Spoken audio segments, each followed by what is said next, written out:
I think we're finally here. Yeah? Okay. Yep. Sorry for the delay, everyone. There was a lot to talk about earlier. So, hello and welcome to the Heroscape Designer Roundtable. I'm Leah, Associate Producer for Heroscape. Today, I'm joined by our incredible development team, and actually, we'll introduce them shortly. We'll be diving into game design and exploring what makes the dice roll in Heroscape. We'll try to take some questions from the chat if we have time, so feel free to send them in, and I will do my best to include them. So let's get started. We'll start with introductions. Alex, would you mind kicking us off by telling everyone a bit about yourself and your experience with other games you've worked on? Sure, I'll keep it to a bit because otherwise this list will get very long, but I started out my career in the game world at Fantasy Flight Games all the way back in 2011. And I was fortunate enough to work on both editions of X-Wing, Star Wars Armada, and then design Star Wars Legion. I followed that up with a little brief stint at WizKids, working on a variety of games over there. And now I am here on Valhalla, clearly, reporting live from Revna's secret cavern and working on Heroscape. Well, it's awesome to have you here. I mean, X-Wing and Star Wars in general are personal favorites of mine. They hold a special spot in my heart. So I'm thrilled to have you part of our Heroscape fam. So thank you, Alex. Next up, Happy to be here. Rowan, could you share a little bit about your background and the games you've been involved with? Absolutely not. No. Oh. Some of you might know me, some of you might not. If you do know me and not from Heroscape, you probably know me from my work with Atomic Mass Games, where I worked on Marvel Crisis Protocol and was in on the ground floor of Star Wars Shatterpoint. Keeping it brief, like Alex said. I mean, I already knew those things about you, but it's awesome to hear it again. Also, it's weird that we never crossed paths during our time at Asmodee and Atomic Mass Games. Maybe they're just afraid to have us work together. I don't know.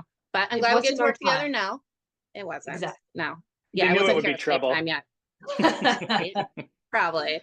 So, Dylan, your turn. Tell us a bit about your journey and your work with Renegade Game Studios.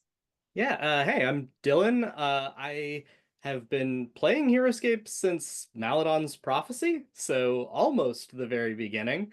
I saw orcs fighting robots, fighting secret agents, and was like, done, sold, buying all of it. Was part of the customs community for Heroscape for a bit. Am so stoked to be working on it now. I've bounced through various other things in the war games sphere between then and now, but in 100% making new Heroscape with this lovely team, so stoked. I'm also stoked to have you on board. You've been such a great addition to the team. And I guess now we're going to get started on questions.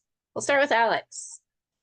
Can you walk us through the development process for an army expansion in Heroscape from concept to final playtesting?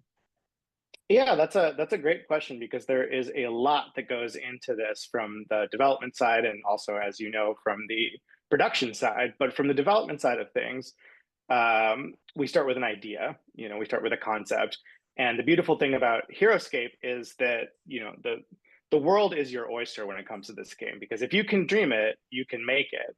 And so, in contrast to a game that is sort of IP forward, like, Star Wars game or Power Rangers game or something like that, this is a game where you can really, as a developer, let your imagination run wild. So just to give you an example, since I'm in Revna's caves here, we'll talk a little bit about an upcoming unit, the Revenant Acolytes. So Rowan had an awesome idea for this unit. These are followers of Revna who have pledged themselves to Revna, body and soul, in life, in death. They live, they die, they live again.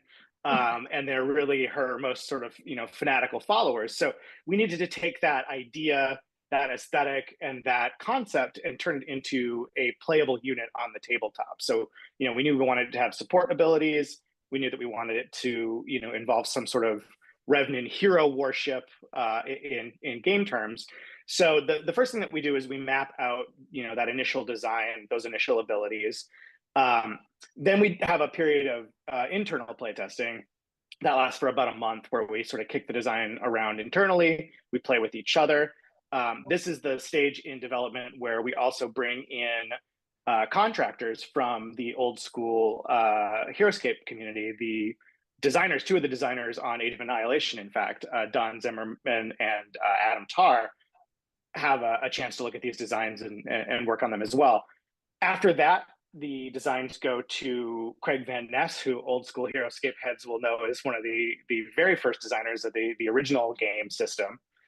He weighs into it, and then it goes to an external game testing stage where we have members of the community, basically a curated collection of enthusiastic people from all walks of Heroscape, you know, from your sort of casual dining room table players all the way up to your top tier competitive players. And then, you know, they analyze our designs, and it's an iterative process. So like, you know, basically on a weekly or a bi-weekly cadence, we are taking that feedback, taking that experience, making changes, making tweaks, and ideally, you know, moving towards a more perfect unit at the end of the day. So with the acolytes, we had some ideas for how a resurrection mechanic would work and how they would relate to Revenant heroes. And at first that involved a lot of D20 rolling and trying to get your acolytes back. But by the end of the playtesting process, it had been simplified and distilled down to resurrecting a single acolyte anywhere adjacent to a Revenant hero at the start of your round. And when they are adjacent to a Revenant hero, they provide a reroll to both attack and defense dice. So they are supporting their you know, the heroes that they worship, and that is reflected both in the lore and on the tabletop. So that's just one aspect of it, because of course, and I'll hand it back over to you, Lee, there's the whole production, art, sculpting, manufacturing, product side of things too, which is a whole art form unto itself.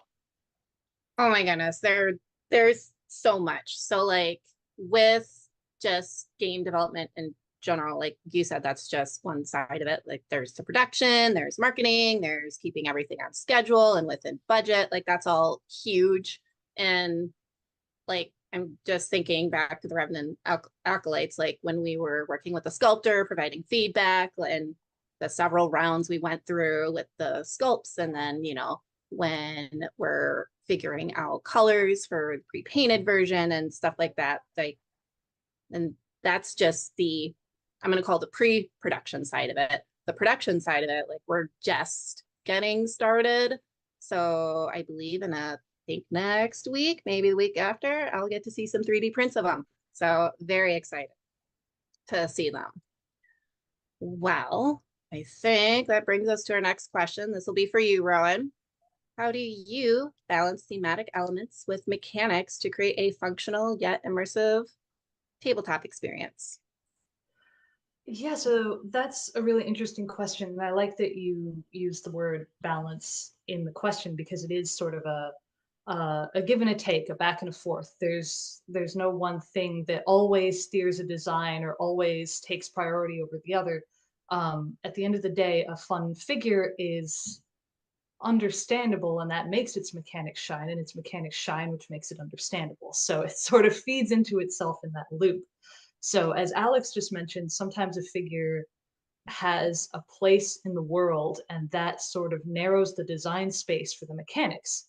An acolyte of Revna is likely to play off of Revna's themes. We want it to show off who Revna is, so it's going to have, oh, I don't know, resurrection style abilities, or in the case of the acolytes, if they're worshiping the heroes, it sort of gives you this impression that perhaps there's a hierarchy inside of Revna's camps.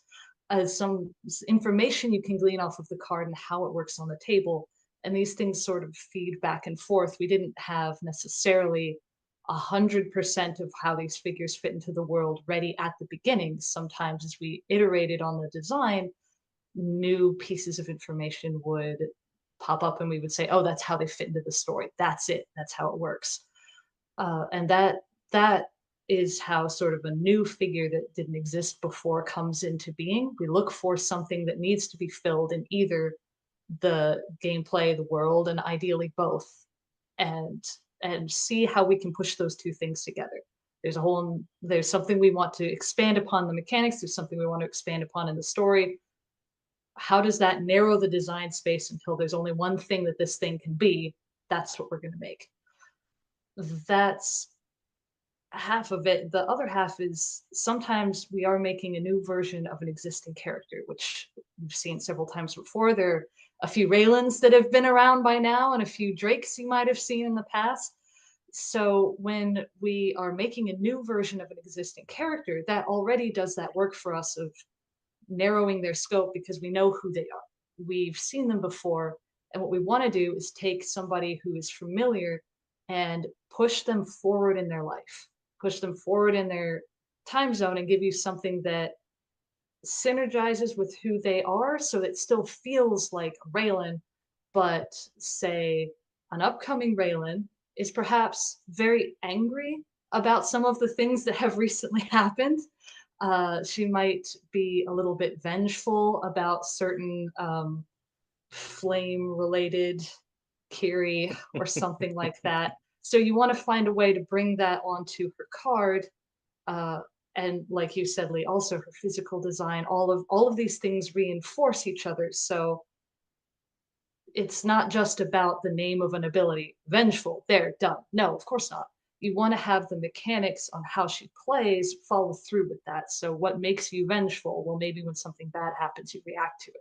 You know, those sorts of events play out both on her card and then of course in the narrative.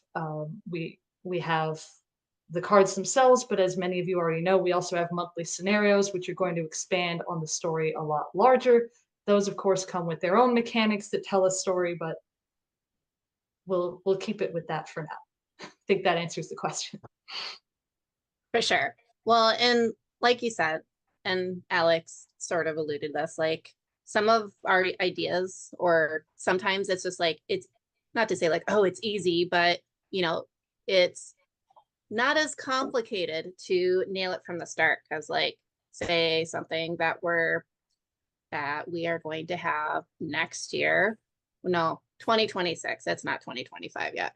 So an exciting 2.0 that we're going to have at beginning of 2026. I'm super excited for. And for that particular hero, it's very easy to nail down the theme. It's very easy to like nail down the gameplay and stuff like that. And then other times, like with the Revenant Acolytes, they're like, well, we want them to do this, but how does it work in Heroscape? Is this working?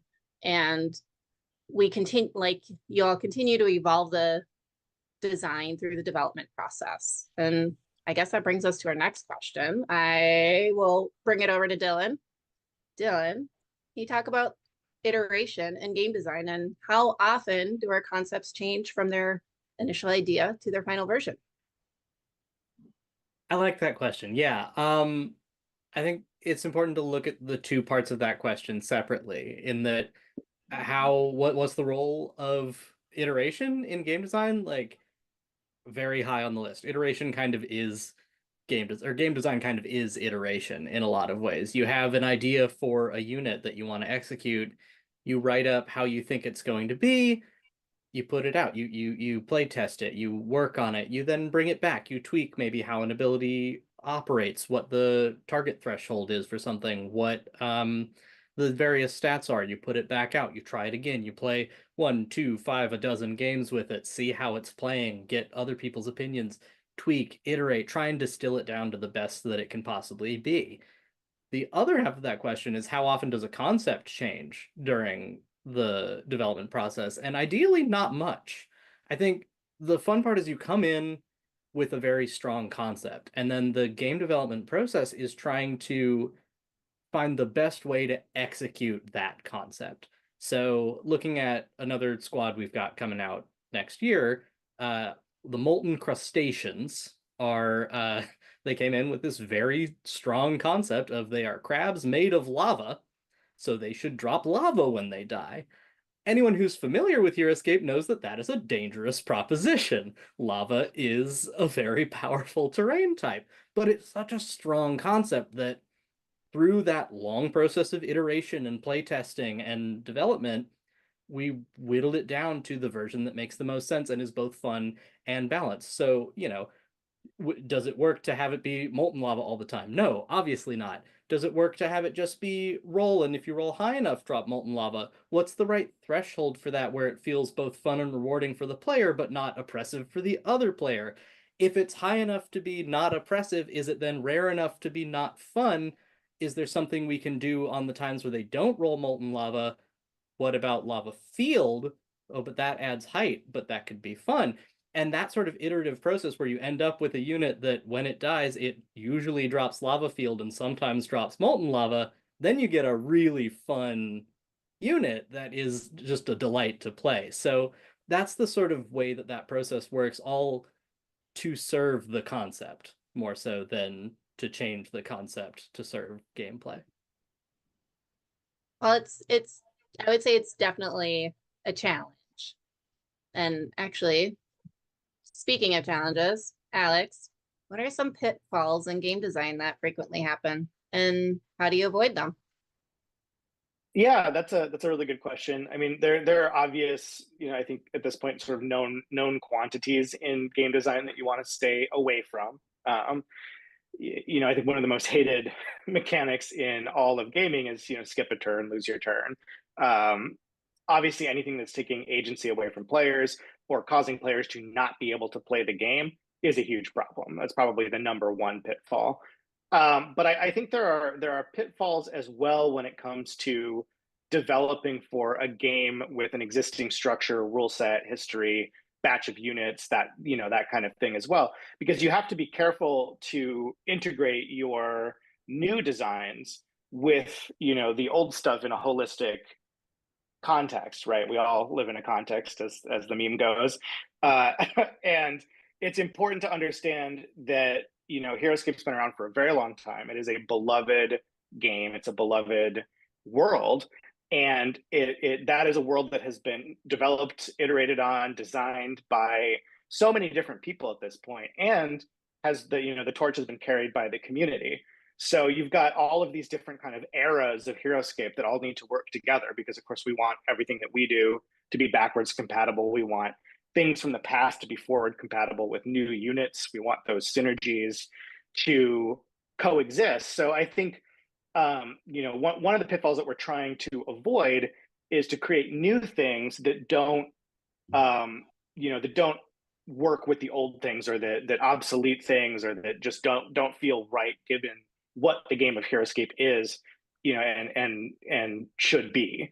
So that's probably the biggest thing that I think it's important when you're kind of given stewardship of a game with history like this. It's important to honor everything that's come before with what you're trying to do and bring it into the future. That doesn't mean you can't have new ideas or new innovations, but you have to kind of respect the groundwork and the foundations that have already been laid.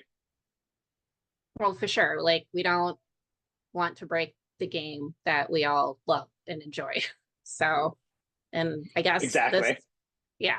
Well, this brings us to my next question, and it's for Dylan. What are some misconceptions about game design that you often come across? Misconceptions about game design.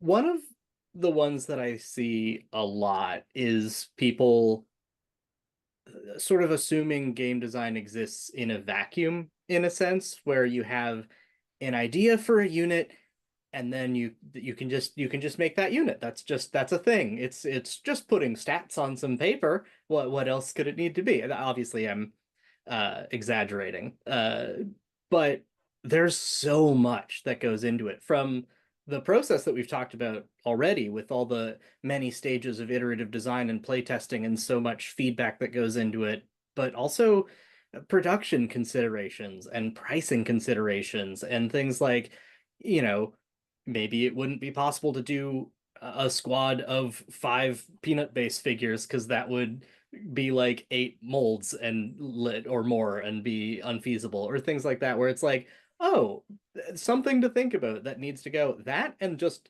the timeline that things operate on. My calendar is like wrapping up 2025, designing 2026 right now, and that's a fast pace. So it's a everything takes a while because there's a lot of artistry that goes into making a game, from our side of things, from Lee's side of things, from the graphic designers, the artists, etc. that all takes a lot of time to do. And then the other part of it not being in a vacuum is coming from a customs community. A lot of that is making rules to fit something that already exists using figures that you can get off the shelf that were made for something else, which has its own restrictions in that you're stuck with a sandbox that's very restricted in terms of how the game is and what's available, but is unrestrictive in the sense that you don't have to deal with all of the other things that I've just mentioned. So that shift in thinking from someone making customs to someone making a living game is tricky, but very empowering for what you can actually bring to the game and actually move it forward into a new era, which is incredibly exciting. For sure. Well, and like for me, like what comes to mind, because I feel like this is what I am, like literally what comes to mind is the conspiracy board with all the strings. And that is just making a game in general. So like you have all your cards of your murder suspects, but they aren't your murder suspects. You know, it's all of us and how we're involved. And then not to be like, I'm in the middle and I'm all the string, but it's like, it's literally like I'm working with y'all, I'm working with Dan, I'm working with Scott, I'm working with Jordan and rest of our marketing team. I'm working with Andy from like over in like sales and distribution, occasionally checking in on Nick, who handles our web store. Like there's just so much involved in it besides designing the game. So, and like what's awesome about Heroscape and like making it is keeping it accessible, especially like to newcomers. So it's like, yes, we have basic game, which a lot of us don't play, and because you know we want the meat of the game, we want all the like the special powers and abilities and the synergies and all that stuff. So when we have some titles like the Battle for the Wellspring Battle Box, which you know that's for us, that's our game that we have for newcomers. Like I would like to ask Rowan, what do you keep in mind when you're designing a game that's welcoming for new players, but yet you still keep it engaging for veterans? Sure. So you mentioned the pin board, and I like that analogy because there's a lot of complexity to a living army building war game like Heroscape that can be exceptionally overwhelming for somebody just thrown it. If your very first experience is, I've never played before, but before I even get the chance to play, I have to try to figure out what might be good so that I can build something that's in any way viable before I even start to actually play the game. That can be off-putting for a lot of people, or at the very least, not welcoming because they're not likely to succeed. So they're going to have an unpleasant time after having spent a lot of time trying to do that skill. So as you remember, Lee, you and I worked on the battle box a lot, which was taking Yeah. the pin board of the complex game and not removing any pins, right? We're not making a different game, we're not making a smaller game or something, you know, we're not doing that thing where they teach math by lying to you about how math works and then going, okay, we're going to change it back now. No, it's the same game, but we're trying to cover up some of the pins and let you discover them organically as you experience the game. So here's just a few pieces. Practice with that. You understand? Great. We're going to move on to another thing. Here's another thing. So sort of removing some of the cognitive load of a new player so they can get straight into experiencing the heart of the game. Like you mentioned, there's basic mode, but basic mode is typically for a different audience. Lots of children do play it and they play it as a complete game. They're having a complete experience. That's not master game, though. Master game is a completely different thing. And when you're breaking down the master game to allow people to have access to it, something that's very helpful is here are two armies that are balanced. You can have a good time. You don't have to think about it. You don't have to worry. You just have to learn how to pilot this group of figures. And once you've learned that, maybe you can switch. Now you can pilot, and now you've learned two groups of figures. Now you're sort of into the game. You've learned about your order markers. You've learned about strategy. You've played a few different modes. You've played just battling. We can introduce scenarios. We can teach you about things like, oops, watch your objectives. It's not just about stabbing the other guy. Sometimes you need to get cliffs. And you can, in those ways, sort of titrate up on the complexity of the game until, ta-da, that wasn't so bad. Now you have access to the game. Now you know how to play all of the different aspects and steps. So, you know, when you're designing something from the ground up, you want to give that sort of titration across the figures that are in the box as well. So there are some figures that are very simple. They're not intimidating. You look at them, you know what they do. And then you can grade it up to some that are more representative of some of the stranger figures in Heroscape. And in that way, you have a sense of what Heroscape as a game is. You're not locked over here in the small portion going, oh, that's all there is. Every character has one little power and no interactions with each other. That would be a lie. That's not true. Lots of characters have lots of complicated things going on, but you can introduce that gently to people. So, Well, for sure. I like to think the battle box was like what the master set was for a lot of us several years ago. Like, I'm not saying like, oh, it's the magical thing that, you know, a younger audience is going to gravitate toward and hopefully grow up with, but like, it's, you know, to me, like the battle box is something that's like, well, the master set is awesome, but it can be really intimidating to a new player.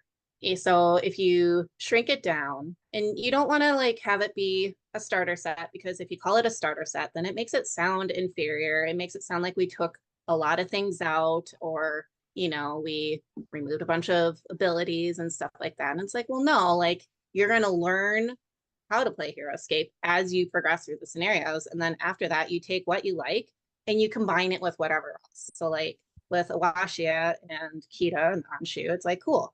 They work great with Rock Shot from the master set. And then later on in 2025, I didn't talk about them at all today, but in fall, we have the Heroes of Arboreus Army expansion, which will contain even more Dryan wizards and beasts. So like, you just get to like really pick what you like and combine it. And that's one of the things I really like about Heroscape. And actually, like, speaking of gameplay, what comes to mind is the question of compatibility. So I'm gonna ask Dylan this. So Dylan, how do you approach integrating old and new Heroscape units? Like, do you consider classic Heroscape when designing new army cards? No, I consider classic Heroscape practically well making breakfast at this point. It's It's our cereal, Maro's. I want Maros now. Goodness. Feed the hive. You've almost succeeded in fully distracting me. Thank you. But no, I love classic Heroscape. It's what got me into wargaming. And I want to respect it and pay tribute to it and build on it as we go forward. We're in an interesting position where Heroscape has been out of print for a significant amount of time. So while I love all those classic interactions, a lot of our current players, probably most of our current players, don't have access to that easily. So we want to make the contemporary Heroscape as absolutely awesome as it can be in and of itself, self-contained. You can just get new stuff and have an incredible time.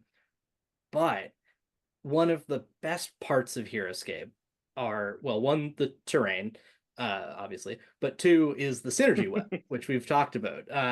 There's not a lot of war games out there where the synergy is entirely cross-factional and weird, where you can have a Roman legion being led by a weird alien mind controller. Like, that's the kind of thing that Heroscape really shines with. And so to have this super extensive synergy web built into the game, being able to like pluck parts of that out to integrate into new units going forward so that everything new we create refreshes something old is so fun.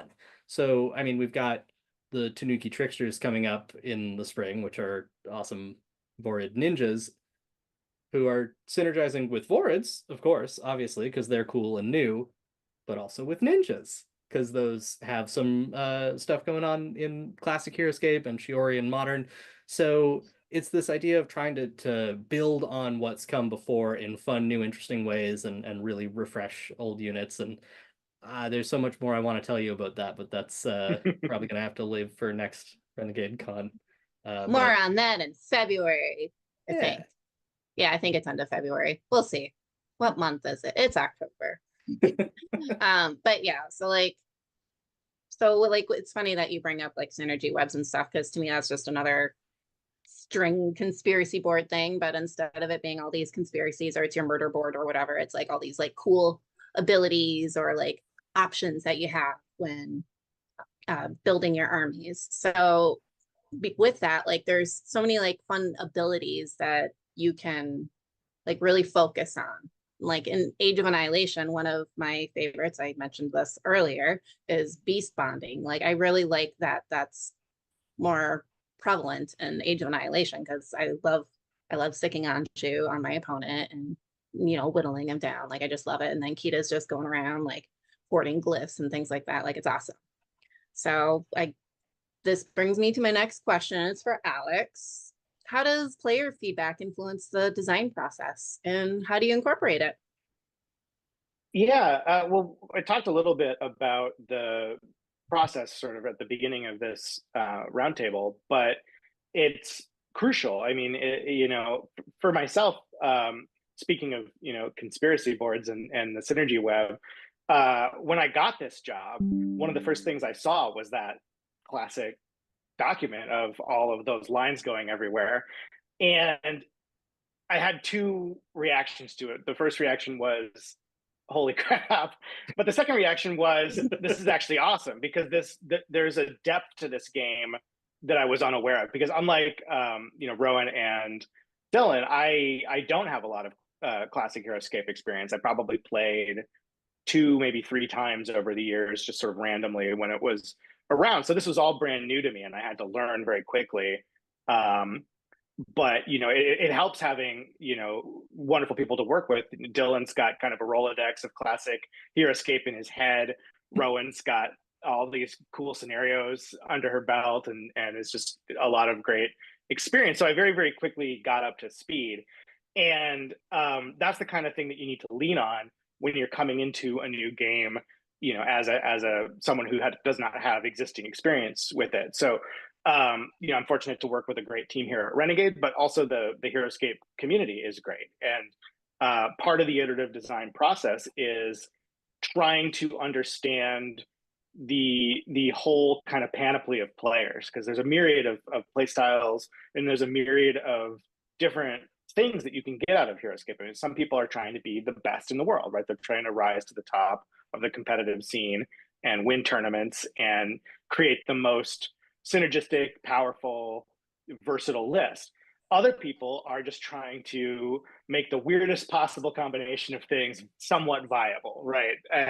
And then there's people who are just real casual about it. They play with their kids, they play every once in a while.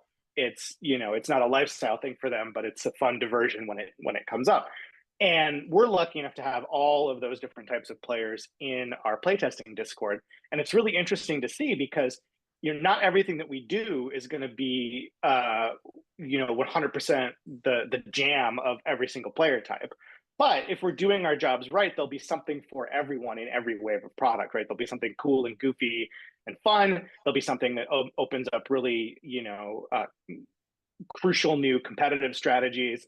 And there'll just be like cool wow factor stuff that is available to anyone who is just more casually interested in the game, to be like, oh, here's a big, awesome thing that just does cool stuff. And I'm excited about how it looks. I'm excited to put it on the table. It's going to be a good time. So, the challenge is everything that we do, we're trying to have it be, balanced, fun, interesting, innovative. And we're trying to also, prevent unfortunate interactions, right? So to go back to the Tanuki Tricksters, for example, for a long time they bonded, or they didn't bond, but they had a movement ability that impacted tricky figures and Vorids.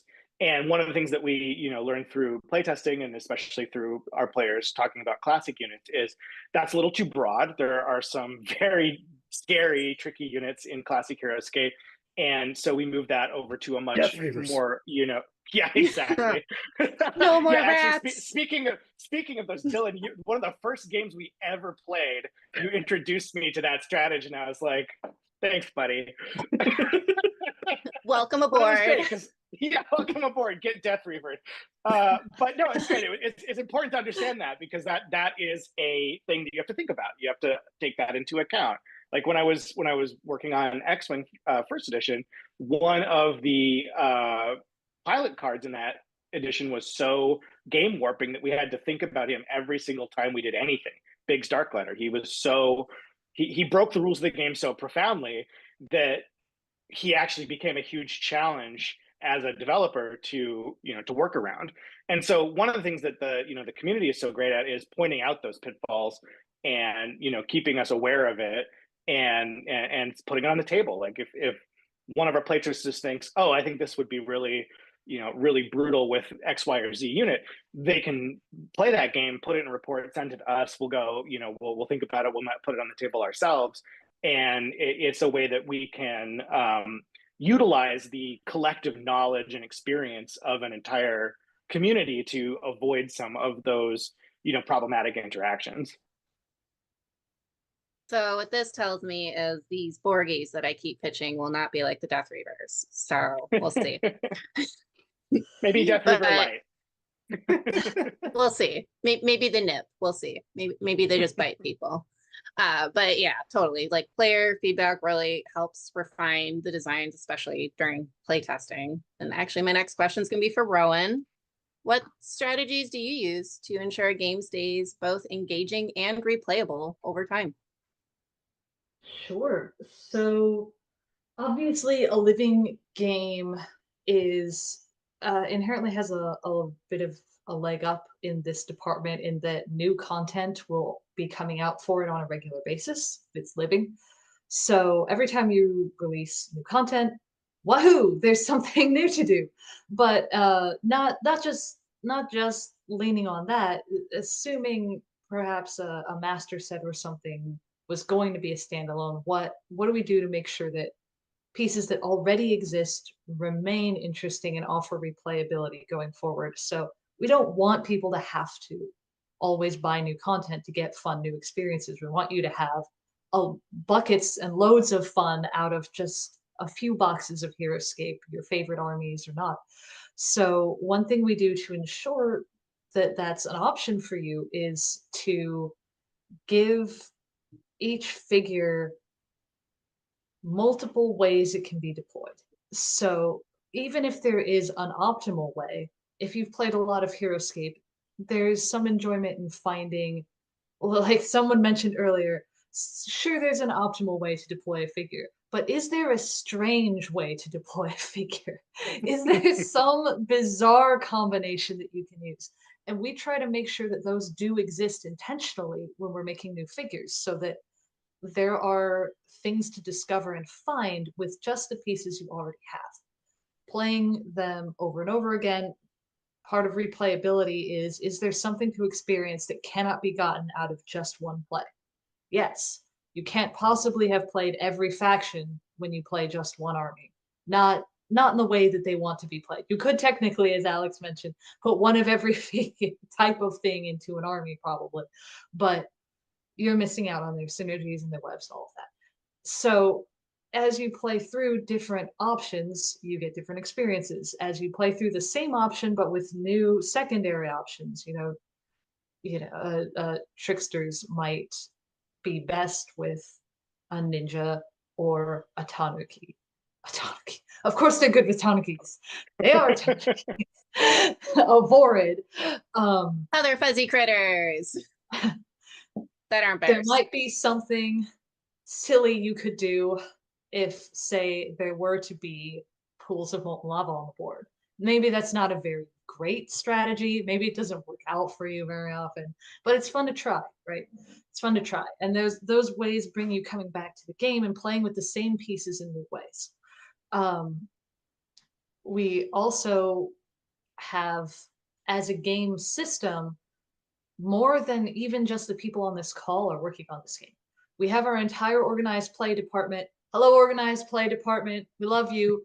And they are constantly working on things that give you new options to play the game with new people in new places, with new stakes, new scenarios and formats and story blurbs to read. And all of these refresh the game and give you new options to play. So all of that together means that even without just buying new pieces, which again will of course bring in new synergies and as Dylan mentioned, I think pulling back to old characters and all of that is great. But even with just the box you already have, there should be lots of options to go off of. Lots of ways to play. For sure. Well, and like one of the things that I love about Heroscape. So one of my favorite figures is probably like C tier or whatever, but I love playing with Rocktrot because with Rocktrot, you just sort of have Rocktrot hanging out, witnessing a bunch of death, controlling your little animal buddies and things like that. But then, if everything falls into place, a lot of death is happening around Rocktrot, then Rocktrot gets still, unleash their super powerful attack. And like, to me, that moment is totally worth it. Like, yes, I'm probably going to lose my game, but I had fun. I enjoyed my experience. Maybe Rocktrot will cost less in the future. I don't know. We'll see. But, it's things like that, like just those interactions and experiences. Like that's what keeps me playing Heroscape. Like you won't necessarily get those experiences playing other war games. Like, yes, some are, like you're tactical and you're planning every move, but like with Heroscape, it's like, honestly, a lot of it comes down to the dice. Like, are you rolling well and can you last long enough, or did you become fodder for your opponent, so, and unintentionally unleash their rock shot. So, but anyway, on to my next question, and it's going to be for Alex. How important is collaboration in the design process, and how often do you foster it within the team? I mean, it's huge.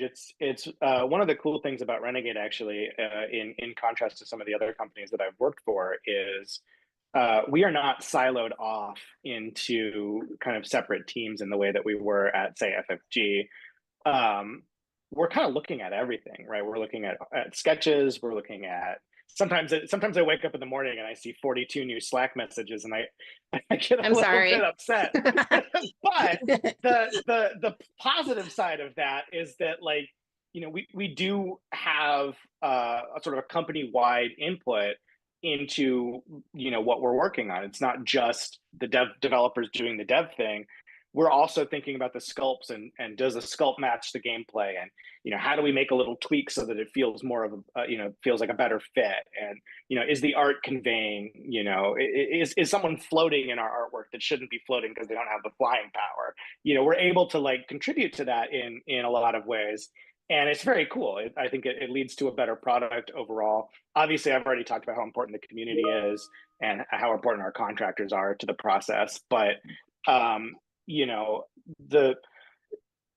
the maxim of too many cooks, I think, does not apply to this team because we're all working together and we're all, contributing in different ways. And within the dev team, I happen to have a lot of tabletop wargaming experience, but I had zero Heroscape experience coming into this. So I've been leaning on, Dylan and Rowan in that respect to kind of bring me up to speed. Rowan produces some of the most, out there, interesting, wild designs that I've ever seen. And then Dylan will come in and say, this is cool, but like, I think maybe this is potentially a little bit problematic, and we'll rein that in a little bit. I'm sure I don't know what you're talking about. So it's cool, but like at the end of the day, what you have is you have a very synergistic, very collaborative experience. And it's a lot of work. It's a lot of discussion. It's a lot of negotiation, play testing. And the result of that, though, is I think a really fun and very, very thoroughly reviewed and thoroughly, analyzed army card at the end of the day. For sure.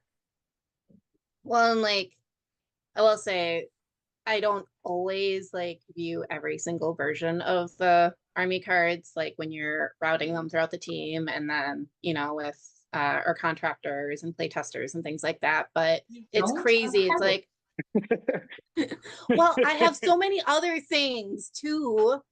But like, sometimes you're like, oh, cool, they nailed it. This is like only like the second or third version. And then, then it's like, I'm not going to say how many versions, but I was like, Okay, are we gonna nail this down anytime soon? We're getting pretty close to the wire here. So Yeah, Um, some cards come together better than others or quicker than others, but we get there for in the sure. end. Oh, for sure. Yeah. So, and actually, I guess, I mean, I feel like this brings me to the next question since it involves design and it'll be for Rowan. What advice would you offer to someone aspiring to design their first tabletop game? Ooh, good question. So I would say that anyone looking to make their first creative endeavor in any field, but we're talking about games, so in games, should become as well versed in their field as they can. So dig in and play games. Play a lot of games. Play different games. You want to make a tabletop war game? Don't just play tabletop war games. Play some party games. Play some RPGs. Play something that you're not even sure what the genre is, but you found it on your friend's shelf. Sure, play that.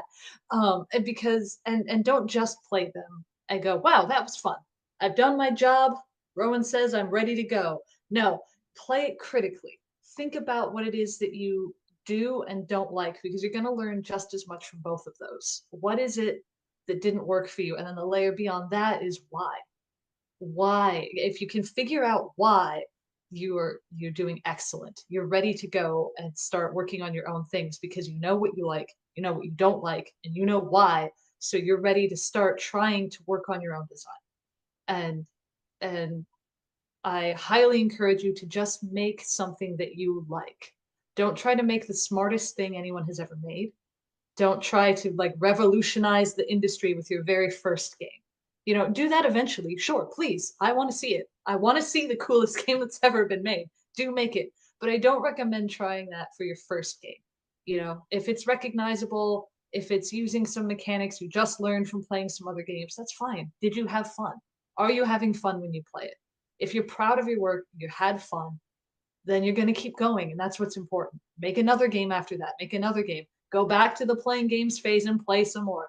Go watch some movies. Learn from what you can and pull it together. Give yourself a wide base and work from there. I love that you're like talking about other games. I'm going to put a pin on that for a moment and throw out some questions from chat. So I'm going to ask Dylan this. Plague bears. What do we think about them? Are we going to make them? Are we thinking I about love them? flag bearers. I'm a big fan. I would love the chance to make more flag bearers. Also with Ursine on the table, I would love the chance to make a flag bear. I I really know. thought you said plague bears, and I was like, that's a bizarre thing. I mean, Just maybe for Rock. I mean, maybe for Rev. Not, I don't know. plague bears. No. Just a bunch of plague doctors. Aw. Oh, bears with their little masks. We So probably yeah. can't. We probably can't put 12 Valkyrie dice in that product for the original price, but the concept of a No. flag bear Oh my gosh, no. is very cool. That is one of my Well- favorite Alex moments is giving him a knight's army and having him read through the card and be, okay, so and then you roll 12 Valkyrie dice? I'm like, yeah. I was like, this doesn't need to be this many Gandalf's dice. dispatch, baby. Mathematically, there's no reason for this. I guess theoretically your ceiling is 12, which is kind of cool. But It feels really Dice great. are It's cool, it's the Alex. perfect number for using both hands to right. roll your dice. Right. It's 12. It's not 10. It's not 8. 16's way too many, especially if you got little kid hands. Like, yeah. So Scientifically proven. yeah, science. Yeah, lots of research and experiences. Let's see. I'm gonna throw out one more question. Will we see any updated squads? So like there's 2.0. So like we've got Len 2.0, Raylan 3.0, and 4.0 next Got a lot of year. Raylins. Yeah, she's busy. She's a busy girl. What about squads? Will there be any 2.0 squads or any fun abilities or synergies that are missing from squads that we'll see return? I'm gonna No. ask that. Oh, Oh no, Gasol. No, it's not gonna happen. Really though, I think the answer is, in the grand scheme of Heroscape, probably. This is a game that's going to go on a long time. We're going to have lots of stuff come back. Now, there were some questions hidden in that question. That was, are there going to be Oh, yeah. 2.0s of squads, and are abilities from old squads going to come back? There was a lot, and then I added a little bit in there, so then that way it'd be more than just no. Keep me on my toes, Lee. But to the second part of the question, yes, there definitely are going to be returns of mechanics from Classicscape, because as Dylan alluded to earlier, there are a lot of abilities that people buying Modernscape who don't want to shell out a exorbitant amount of money for old figures don't have access to. So we want to bring those into the game in a way that is not, we're not just going to reprint exactly the card exactly the way it was, is what I'm trying to say. Is we're going to bring those abilities back in fresh and new ways that let you utilize some of those classic mechanics, but on somebody new. Yeah. Somebody cool that's also doing something you haven't exactly seen before. So get ready. It's coming. Don't look for the return of old squads. Look for something that fills a similar niche in a new and exciting way. Not reprinting Greenscales, but maybe something that fills a similar niche, that kind of vibe.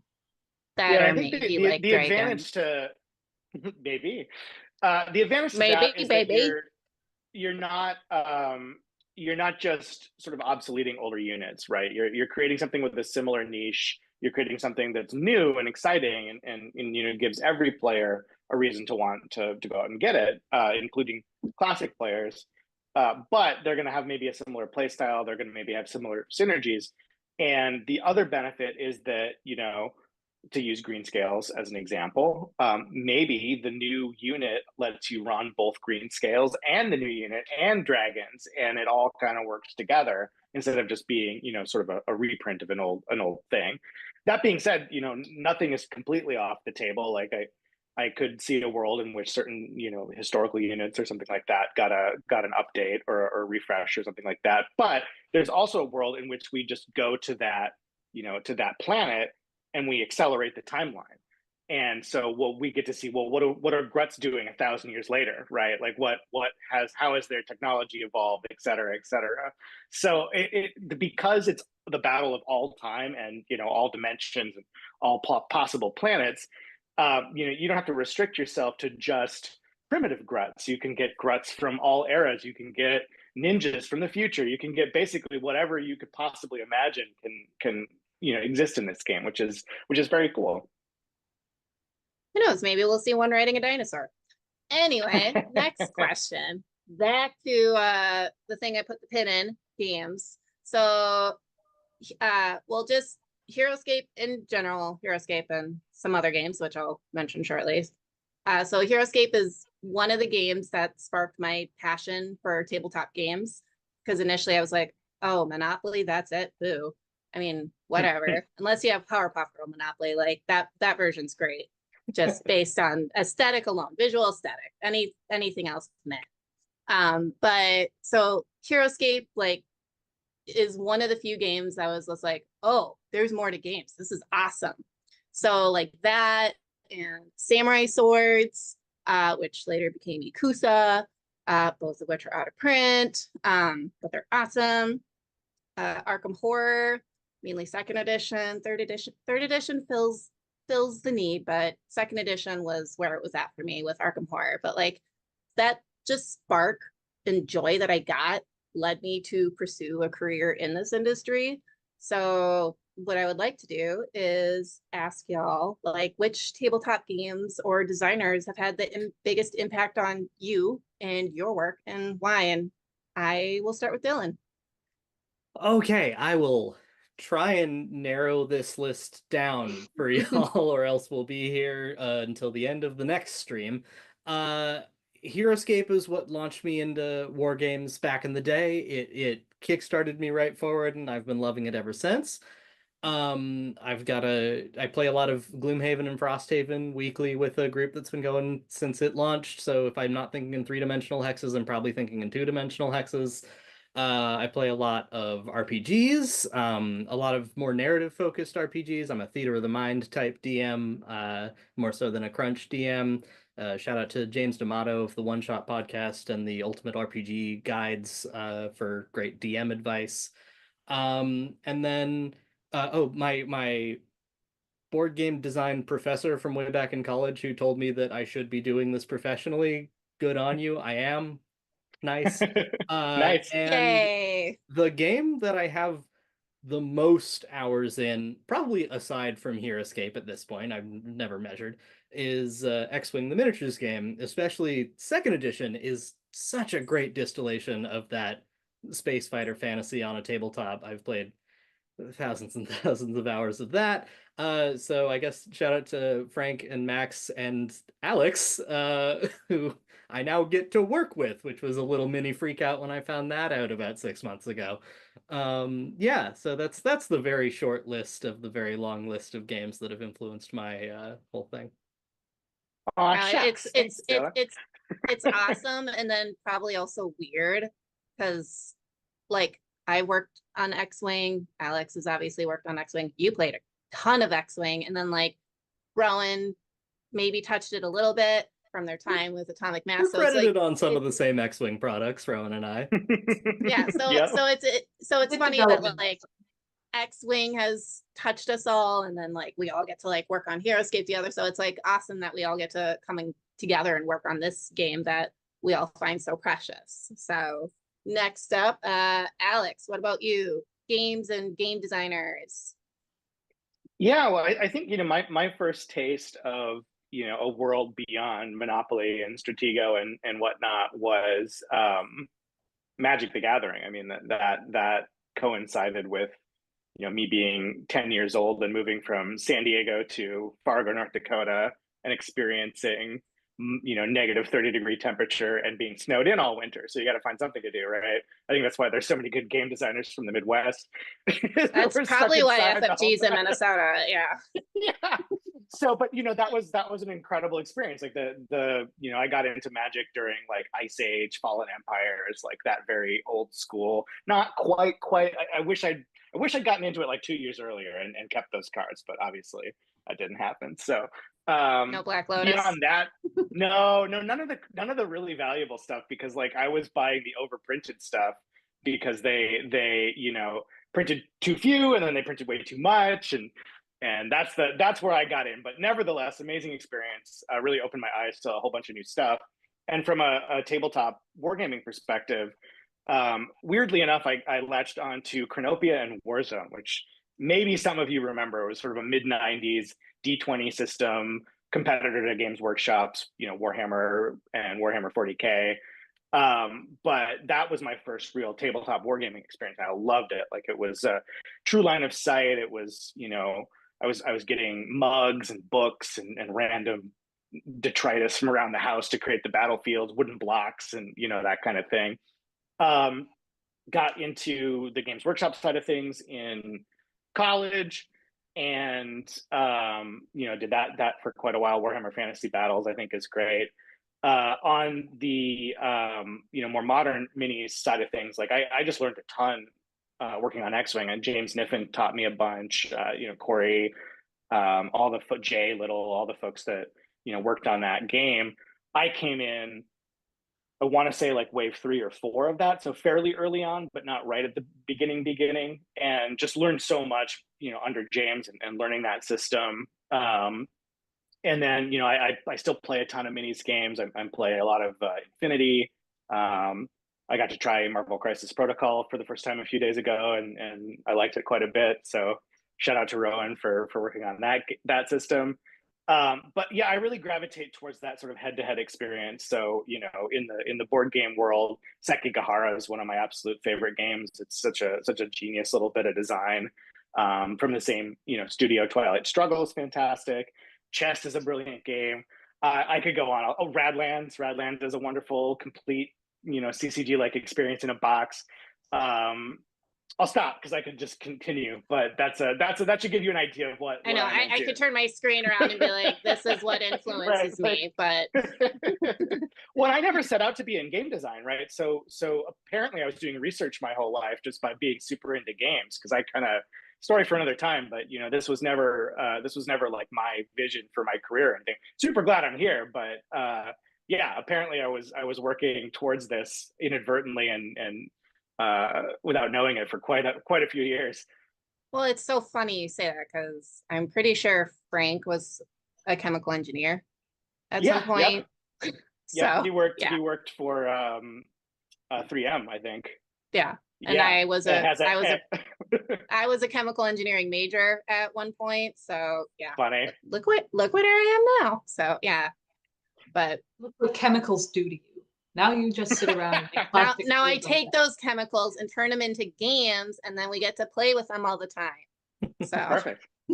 yeah, see, and chemistry still involved. I mean, there's plastics engineering and Injection, there's different kinds of plastics. Yeah, absolutely.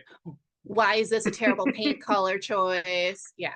So not just based on visual appeal, but also for coverage. Yeah, there's all sorts of stuff. Chemistry still comes into play. But Rowan, how about you? Game designers and games, what's influenced you? Oh boy.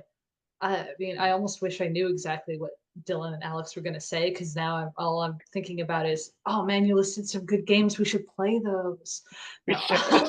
So, unlike perhaps several of you, I had the weird fortune of my parents being hobby board gamers. So I've been playing hobby board games since I was able to comprehend how a game worked, which shockingly happens fairly early in your life if everyone around you is playing cool games and you want to play too. So, you know, I remember playing Pass the Pigs all the time, which was like the first time I was like, I remember thinking really hard about what's the smart thing to do and then pushing my luck anyway, as Dylan and Alex know from playtesting with me. Let's see, there's a game I only remember as Colorful Camels. So we'll let the chat try to figure out what that game is. Colorful Camels. Let's see, The only one I can think of is Camel Up, but I have not played that one. No, that game's not old I've heard enough to be Colorful Camels. Hmm. Moving forward from Colorful Camels, and I think 1313 Dead End Drive, or maybe it's just 13. No, it's 1313 at Dead End Drive. I still own it. Yeah, see, Yep. that game was very formative for me. So those are the three I remember playing with my parents all the time as a child. And then flashing forward, in college, I actually did set out to be here and succeeded. So take my advice, everyone, from earlier when you asked about making games. Eat your Wheaties and don't give up. You can't do it. You can also go to college for game design. So my game design professors in college, this is also your fault. You know who you are. And thank you. So they influenced me for sure. That was also around the time I played Betrayal, and that seeped into my brain and latched on. So that was sort of the shift from video games to board games specifically in my life. And then, you know, going forward, all of the people I've worked with directly obviously influenced me, I think, the most, because I get to talk to them and extract from their brain their own ideologies, steal the bits that I like, and make them my ideology now. So thank you to Alex and Dylan who are on this call. Thank you to my friends and colleagues from Atomic Mass Games with whom I worked.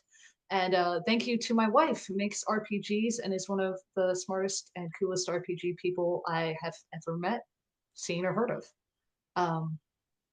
Thanks, everybody. And you too, Lee. You're pretty cool. Thank you. I like to think I'm pretty cool. Yeah, since we're like on the topic of like, oh, like professors and teachers, my high school history teacher is probably the one to blame who got me into tabletop games, because he was the one that introduced me to samurai swords. So like we would have these moments like after we like studied something, we'd be like, okay, let's play a game that's themed around it. So that's why I played Samurai Swords. That's why I played Axis and Allies. And then there was this other game that I didn't care for, so I don't remember the name of it, but obviously that one didn't stick with me. but Learn the from other two things you don't definitely like have. too. Learn from what you don't like too.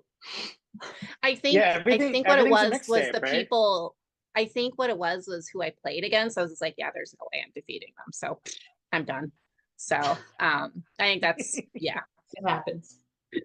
But yeah, well, I think that about does it. So I want to say thank you so much for sharing your insights today. It's been like, I felt like we had an awesome discussion. I hope everyone watching gained some fun and valuable insight into the Heroscape development process. And I think we can all agree that working on Heroscape is a dream job for most of us, maybe all of us. I mean, Oh, it yeah. is the best game of all time, after all. So that's gonna be a wrap for today. Be sure to tune in later for how to paint with Roguescaper and the community spotlight playthrough with Vecna. So bye, everyone. Bye.